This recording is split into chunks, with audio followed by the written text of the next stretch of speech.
I was 10 years old and my brother Oscar was murdered. It was devastating for the family and myself. I seek the solution, the healing, so that other people don't have to be affected by what has happened in my family.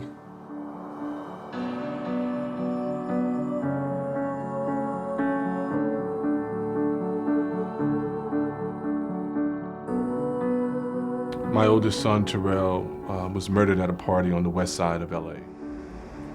I was walking towards the bar. There were 4 guys. They beat me up really bad. Woke up 3 days later in the hospital. My husband was answering a disturbance call.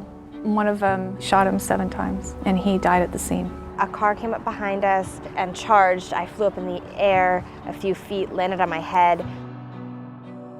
I was diagnosed with post-traumatic stress disorder. I needed counseling, treatment for trauma. I mean, I think the professional support, they would have made a big difference. I just turned to drugs and alcohol for good 16 plus years. As a survivor of violent crime, it was difficult to know where to go for resources or even that those resources existed for me. There's no services for the victims and there's no services for the people that are committing the crimes.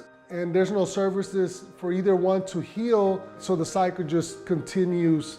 Crime prevention has to center around, why does a person become a criminal? Why does a person want to take things? I mean, we have to look at the root causes of that. The young guy that was mostly responsible for my injury, he was 17 at the time. He had grown up on the streets from age 12. What do you do on the streets? You sell drugs and you rob people. That's his life. If we don't heal him, help his life, then he's going to be the same person. He's going to be the same homeless, hurting kid. Hurt people hurt people.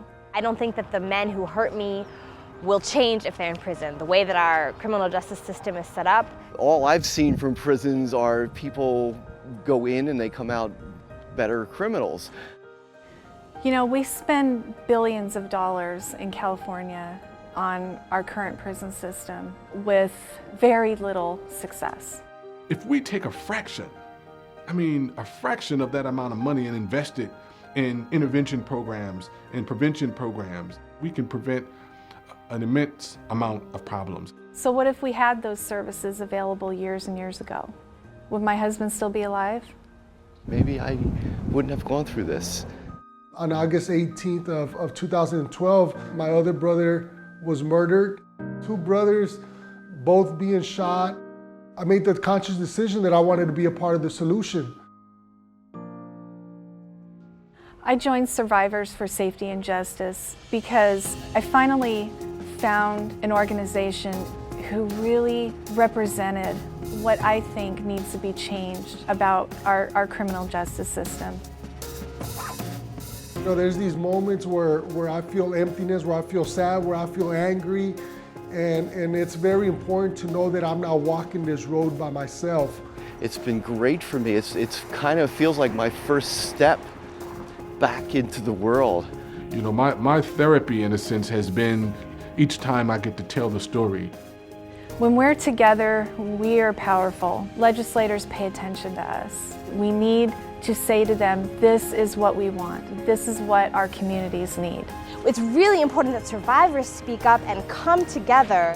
Something positive is going to come out of my husband's death. That is my mission. Join us. Have your voice heard.